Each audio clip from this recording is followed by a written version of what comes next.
kupu-kupu. Kalian bisa menggunakan kata tanya apa? Bisa menggunakan kata tanya mengapa? Bisa menggunakan kata tanya di mana?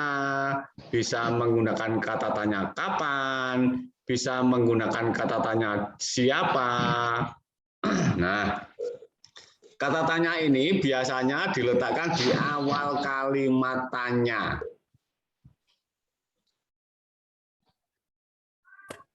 Pak Guru beri contoh ya. Misalnya apa saja warna pada sayap kupu-kupu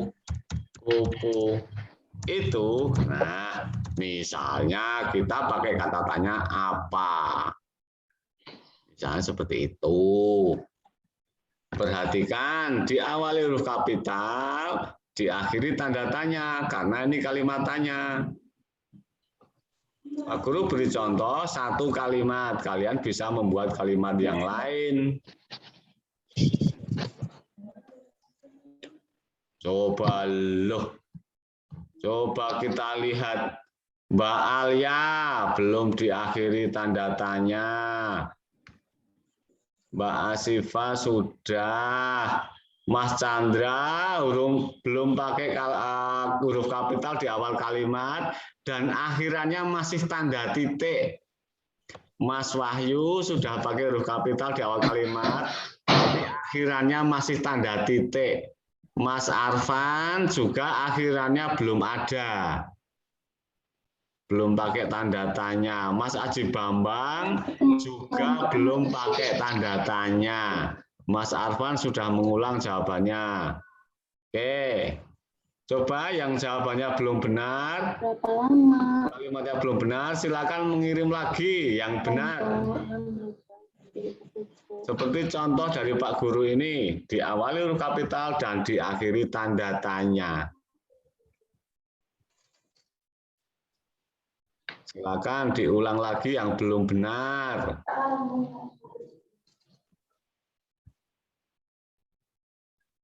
Oke, Mbak Alia, Mas Arfan sudah mengirim lagi yang benar. Mbak Alia sudah mengirim lagi yang benar. Mas Wahyu sudah mengirim lagi yang benar. Kupu-kupu pakai tanda hubung ya. Perhatikan cara penulisan kupu-kupu. Seperti punya Pak Guru ini. Perhatikan cara menuliskan itu seperti ini. Nah, seperti ini. Ada tanda hubung. Strip.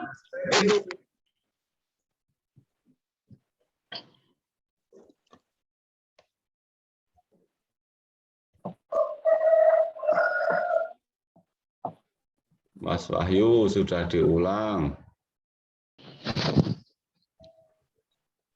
Jangan niru kalimat temennya. Jangan niru kalimat temennya. Temennya nulis di mana kupu-kupu bertelur. Kamu juga nulis itu. Ya, pakai kalimat sendiri dong. Masa semua sama loh? Semua sama. Coba yang niru jawaban temennya. Cari jawaban yang lain lagi. Mbak Alia, di mana kamu bertelur? Kemudian yang lain niru, di mana kamu bertelur? Coba pakai ide sendiri, jangan niru jawaban temennya. Yo, yang masih sama dengan jawaban temennya, yang masih niru jawaban temennya, silakan diulang. Banyak kok kata tanya kok. Kalian bisa pakai apa? Bisa pakai katanya mengapa? Bisa pakai katanya di mana, bisa pakai katanya kapan, bisa pakai katanya siapa. Tinggal melanjutkan. Pak Guru sudah sediakan kalimat tanya, kata tanya. Pak Guru sudah menyediakan kata tanyanya, kalian tinggal melanjutkan.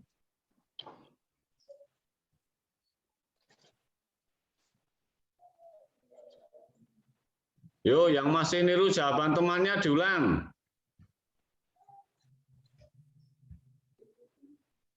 Silakan Pak Guru tunggu.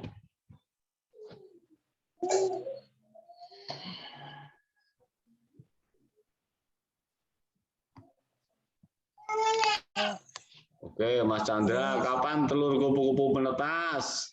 Mas Aji Bambang, kapan kupu-kupu menjadi kepompong? Mas Wahyu, apa kupu-kupu bisa terbang?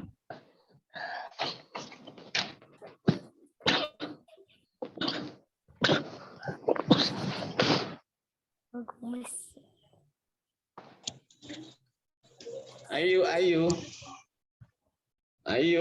Kupu-kupu terbang. Mbak Septi sudah bikin kalimat belum, Mbak Septi? Mbak Septi, kalimatnya belum? Septi, gue mah bengak-bengok ngomong. Septi, dengar Pak Guru enggak? Sudah buat kalimatnya belum? Sudah bikin kalimatnya belum, Mbak Septi?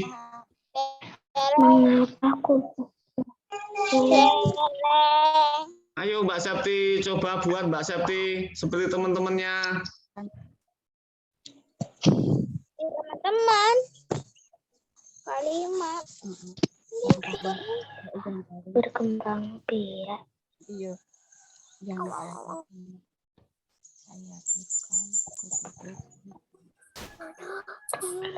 bikin kalimatnya di menu chat Mbak Septi. Bisa enggak buka menu chat? Berkembang biak. Coba Mbak Septi ngetik kalimatnya Mbak Septi. Latihan. Salah enggak apa-apa. Salah enggak apa-apa, enggak harus langsung benar.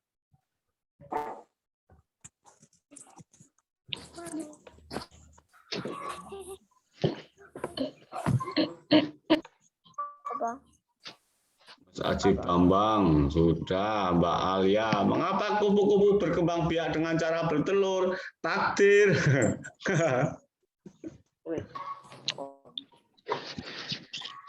Oke ya.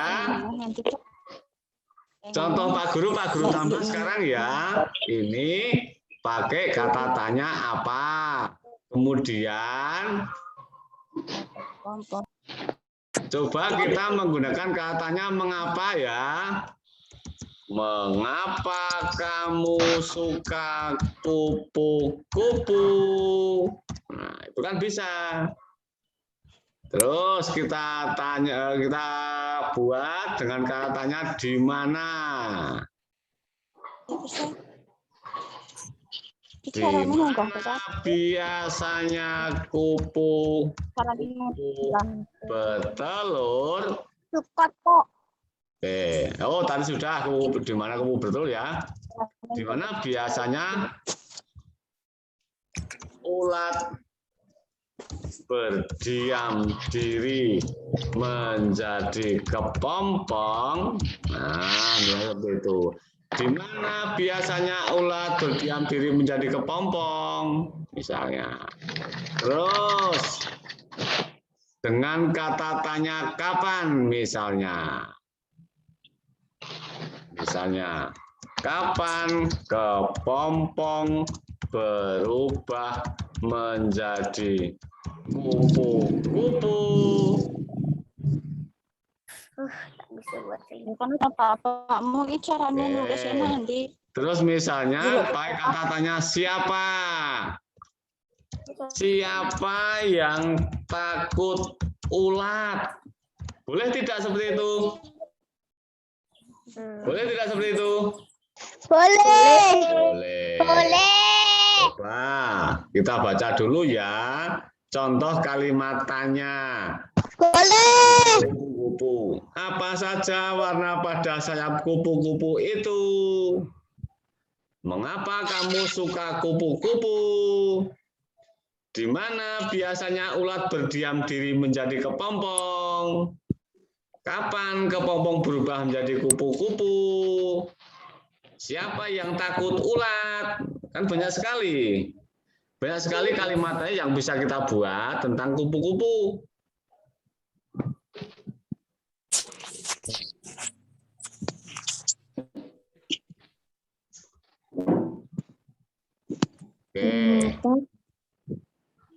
Oke. Sekarang sudah punya gambaran ya cara membuat kalimatnya ya.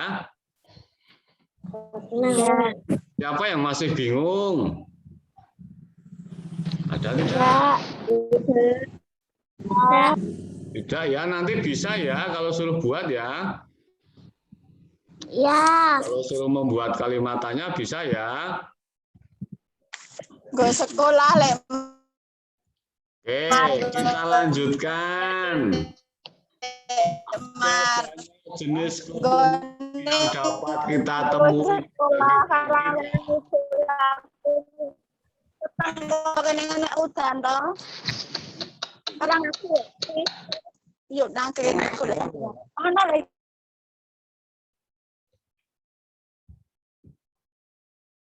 Kita ulang ya. Ada banyak jenis kupu-kupu yang dapat kita temui di sekitar kita. Banyak ya kupu-kupu ya. Macam-macam ya. Ukuran kupu-kupu ada yang besar, ada yang kecil dengan bermacam-macam warna dan motif. Ada kupu-kupu yang warnanya kuning, ada yang warnanya belang-belang, ada yang kupu-kupunya besar, ada kupu-kupu yang kecil. Ada yang apa lagi? Ada yang putih. Warna putih. Ada yang putih. Mari mencoba menirukan gerak sesuai tahapan daur kupu-kupu. Nah, ini materi PJOK ya. Ini pelajaran PJOK. Kalian diminta mempraktekkan gerakan seperti kupu-kupu, posisi tidur terlentang, mendekat kaki dan badan. Kemudian merangkak, menentukan gerak ulat. Kemudian berdiri, tangan mengepal di atas kepala, seperti kepompong. Nah, itu. Terus posisi berdiri, tangan terbuka, bergerak seperti gerak kupu-kupu, berlari sambil melompat-lompat. Nah, ini materi PJOK ya. Ya. PJOK akan dijelaskan sendiri oleh Pak Guru PJOK. Ya. Oke. Kemudian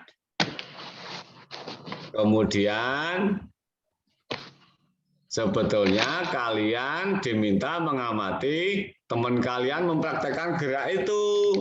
Nah, kalau ada yang belum benar, kalian diminta memberikan saran. Diminta memberikan saran. Nah, cobalah sampaikan saran yang kamu tulis bagaimana tanggapan temanmu. Coba. Sekarang, misalnya kalian melihat teman kalian belum bisa melakukan salah satu gerakan itu. Salah satu gerakan ini. Misalnya ada salah satu temanmu yang ketika pada posisi pada posisi merangkak, menirukan gerak ulat, nggak bisa. Nah, saran kamu apa? Coba kalian tulis saran kamu di menu chat. Ada teman kamu yang ketika menirukan gerakan ulat merangkak nggak bisa. Malah bingung. Nah, saran kamu apa? Saran kamu apa? Coba kalian tulis di menu chat.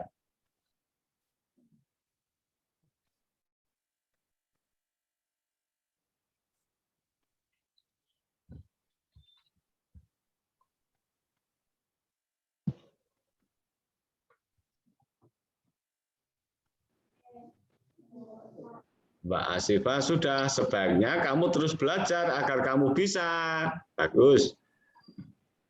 Mbak Dea, ayo berlatih bersama aku.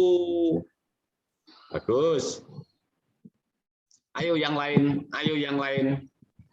Jangan diam saja, diam-diam baik, ngopi-ngopi apa.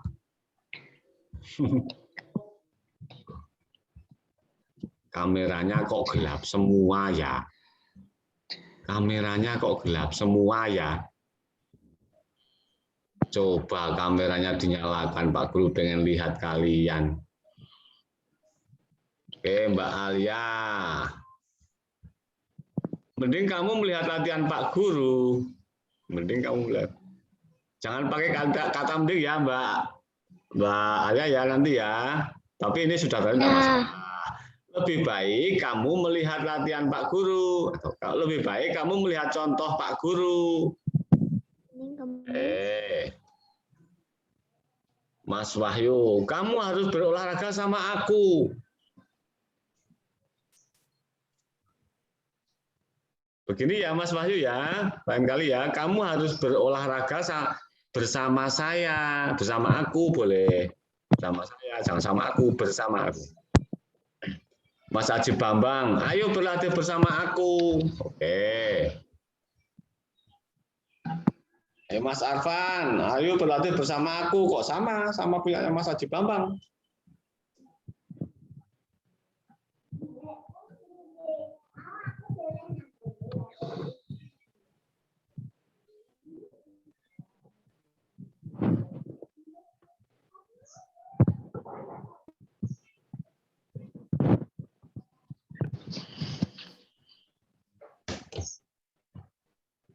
Mas Wahyu, kamu berolahraga sama saya. Mas Wahyu bingung. Mas Chandra, ayo berlatih bersama saya. Mas Chandra cuma kelupaan huruf kapital di awal kalimat ya. Mas Chandra kelupaan huruf kapital di awal kalimat. Apa? Belum. Mas Chandra cuma lupa huruf kapital di awal kalimat. Coba.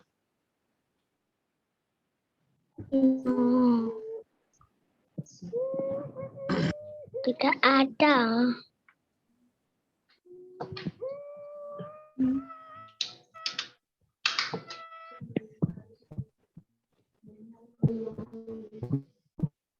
Pak?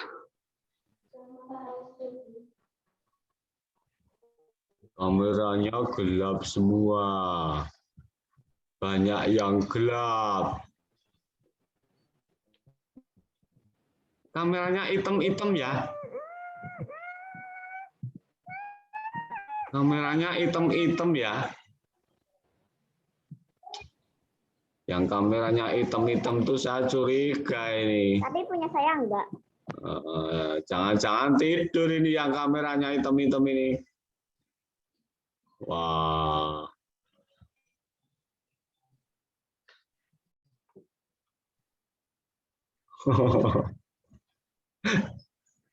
Yang kameranya hitam-hitam nih, jangan-jangan tidur ini. Pak Guru curiga ini. Ayo, nggak berani nyalain kamera. Atau mungkin belum mandi nih kameranya hitam-hitam ini.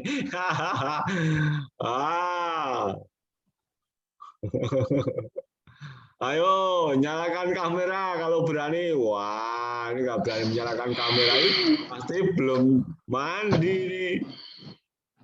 Wah, biasakan mandi ya, bangun tidur yang pagi, mandi. Mas Chandra dari tadi belum nyalakan kamera nih. Nggak pernah menyalakan kamera ini Mas Chandra. Oke, jawaban dari Mbak Asifa.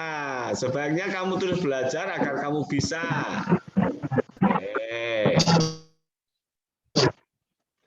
Oke ya, kita lanjut ya. Beberapa jawaban sudah masuk. Guru sudah anggap cukup. Apa yang harus dilakukan agar saranmu dapat diterima dengan baik oleh temanmu?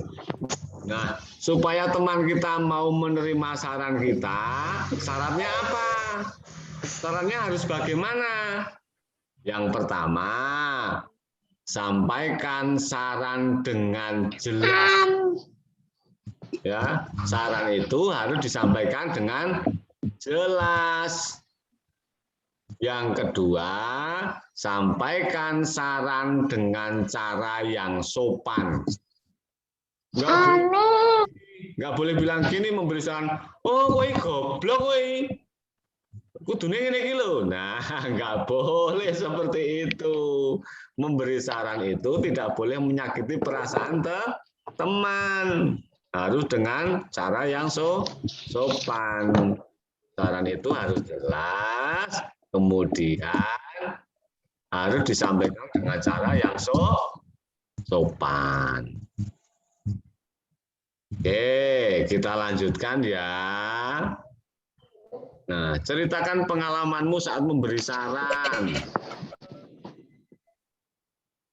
Ini karena kita tidak tatap muka ya, kalian belum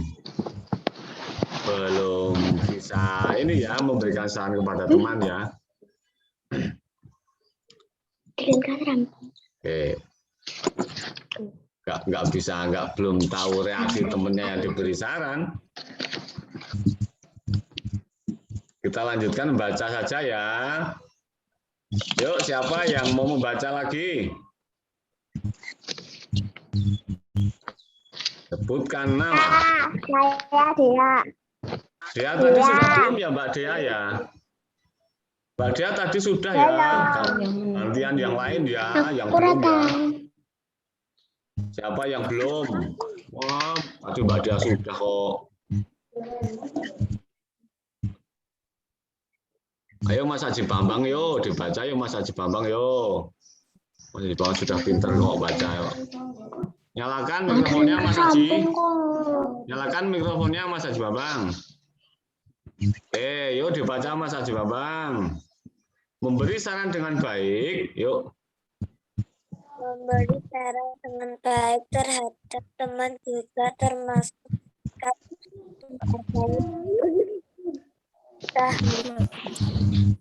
berikan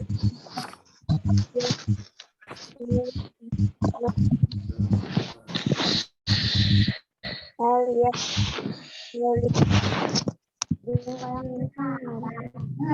jadi pelit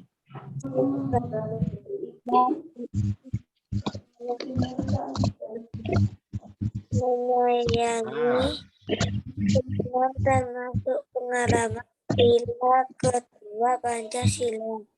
Sila kedua Pancasila adalah kemanusiaan yang adil dan beradab. Oke, terima kasih Mas Haji Bambang sudah membaca, tapi karena teman-temannya berisik, jadi bacaan Mas Haji Bambang tidak terdengar jelas. Oke, Pak Guru bacakan lagi sekali lagi ya. Perhatikan ya. Memberi saran dengan baik terhadap teman juga termasuk sikap menghargai teman. Jadi memberi saran yang baik itu termasuk menghargai teman. Karena tadi apa? Berbicara dengan sopan. Artinya kalau kita berbicara sopan dengan seorang, itu artinya kita menghargai orang lain, menghargai seorang. Ya. Berbeda kalau mengatakan, kamu ini nggak bodoh, nggak bisa. Nah, itu namanya tidak menghargai, nggak sopan, nggak menghargai. Tetapi kalau pakai kata-kata yang sopan, itu namanya menghargai teman. Nah, memberi saran yang baik itu harus dengan cara yang sopan. Karena itu juga termasuk cara menghargai teman. Kita harus memberikan saran yang baik jika melihat teman kita melakukan hal yang keliru. Kita berikan saran yang baik, bukan saran yang jelek. Ya, ada teman kalian nggak mandi, sebaiknya emang nggak usah mandi. Apa, Om? Mandi juga nggak tambah ganteng kok. Nah, itu saran yang baik apa tidak itu? Baik. Itu saran yang nggak baik. Nah, nggak boleh. Kalau memberikan saran itu harus saran yang baik. Oke. Ini kita lakukan sebagai tanda kita menyayangi teman. Nah, kalau kita menyayangi teman kita harus memberikan saran yang baik. Jangan saran yang nggak baik, Udahlah kita nggak usah masuk aja yuk. Sebaiknya kamu nggak usah masuk. Saya juga nggak masuk kok. Nggak usah ikut Zoom, nggak ikut Zoom kok. Nggak apa-apa, santai saja, Pak Guru nggak akan marah. Itu namanya saran yang nggak baik. Namanya nggak sayang teman itu. Kalau kita sayang kepada teman kita, maka kita harus memberi saran yang baik. Itu menyayangi teman termasuk pengamalan sila kedua Pancasila. Sila keberapa? Kedua. Nah, bunyinya bagaimana? Kemanusiaan yang adil dan beradab. Oke. Anak-anak, kelihatannya hari ini cukup sulit kalian belajar.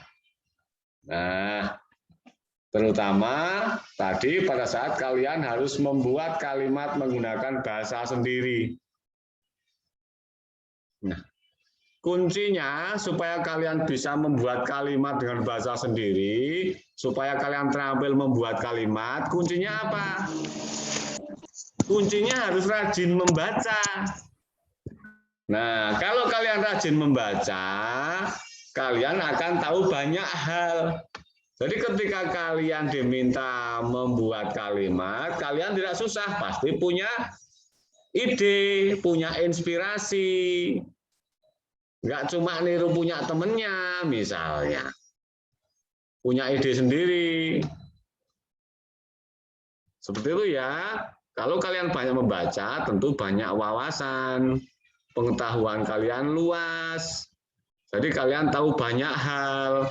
Ketika diminta menuliskan ide, kalian bisa. Nah, di samping membaca, kalian juga harus sering-sering berlatih. Coba, setelah ini nanti Pak Guru kirim link tugasnya, ya. Nah, setelah Pak Guru kirim, kalian selesaikan, nanti lanjutkan dengan membaca dan mengisi LKS ya. Kalian teruskan dengan membaca dan mengisi LKS. Coba, sampai ini ada yang mau ditanyakan lagi tidak? Tidak. Tidak. Tidak? Tidak. Tidak. Kalau tidak, Pak Guru akhiri.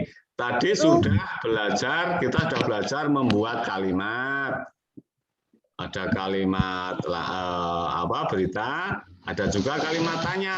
Kita sudah belajar membuat kalimat tanya.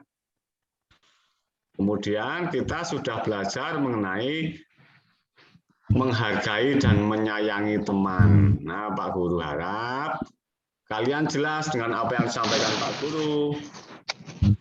Ya, kalau nanti belum jelas, kalau masih ada yang bingung, silakan nanti diputar ulang video pelajaran ini, ya, akan diputar ulang.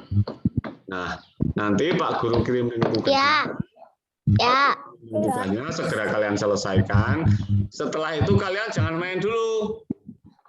Baca dan isi LKS-nya sampai nanti jam 12-an lah kurang lebih, ya. Manfaatkan waktu belajar kalian untuk belajar. Tapi sering tidak mau Pak itu. Mbak Septi, jangan main HP terus. Ya, Mbak Septi ya. Bu, Mbak Septi itu HP-nya disimpan dulu saja, Bu. Suruh baca dan ngisi LKS dulu. Suruh belajar dulu. Nanti setelah ini, setelah tugasnya dikerjakan, HP-nya disimpan dulu. Ya Mbak Septi ya. Ya Mbak Septi ya. Nanti setelah kirim tugas, HP-nya disimpan Mama dulu ya. Boleh toh Mbak Septi? Boleh toh Mbak Septi? Oke. Hari ini Pak Guru akhiri. Kalau Pak Guru menurut kalian ada salah, Pak Guru mohon maaf. Pak Guru selalu ngejar-ngejar, Pak Guru selalu nuntut jawaban yang terbaik. Misalnya memang itu yang harus Pak Guru lakukan. Pak Guru kepingin kalian tuh menjadi anak yang pinter. Pak Guru kepingin kalian tuh menjadi anak-anak yang betul-betul pinter, yang bisa melakukan segala sesuatu sendiri, tidak harus tergantung ke orang lain. Ya, Pak Guru pengen kalian anak yang mandiri. Ketika belajar seperti ini tidak harus melibatkan orang tua kalian. Pak Guru maunya seperti itu. Kalian bisa lakukan sendiri, tidak harus setiap kali tanya, Bu ini bagaimana, Pak ini bagaimana, nggak usah. Ya, kerjakan sendiri. Perkara salah itu nanti akan Pak Guru perbaiki. Kalau salah, Pak Guru akan ingatkan, oh itu masih salah. Ya, enggak apa-apa salah, Pak Guru nggak akan marah. Kalau kamu belajar terus kamu melakukan kesalahan itu Pak Guru enggak marah, enggak apa-apa. Salah biasa. Yang namanya sekolah itu salah biasa. Tapi kalian harus mau memperbaiki. Ya, nanti Pak Guru ingatkan, oh itu masih salah, kamu perbaiki. Supaya apa? Nanti kamu betul-betul bisa, pinter. Tapi kalau kamu nggak pernah salah, bener terus, karena dikerjakan, dibantu oleh orang tua kalian, Pak Guru nggak tahu kalian itu bisa apa tidak. Ya, kalau ternyata kalian jawabnya salah, nah Pak Guru tahu, oh si Mbak Alia belum bisa. Pak Guru tunjukkan yang betul seperti apa, kemudian diperbaiki lagi. Nah, kamu akan tahu, oh yang betul seperti ini, tadi jawabanku salah. Kamu jadi pinter. Seperti itu maunya Pak Guru. Pak Guru itu tidak menuntut kalian itu sekali jawab langsung benar, itu tidak. Tidak. Nah, kalau sekali menjawab langsung benar, bagus. Kalau kalian bisa sendiri, bukan jawaban orang tua. Kalau orang tuamu yang mengerjakan, biar nilainya bagus, nggak ada gunanya. Nah, kamu tetap aja bodoh. Ya, begitu ya. Oke, pagi ini saat ini. Silakan kalian lanjutkan mengerjakan tugas. Ya, selamat melanjutkan belajar. Assalamualaikum warahmatullahi wabarakatuh. Waalaikumsalam warahmatullahi wabarakatuh. Oke, selamat pagi semua. Dadah, silakan melanjutkan belajar. Dadah. Dadah semuanya. Dadah. Oke, Pak Guru tutup ya. Ya.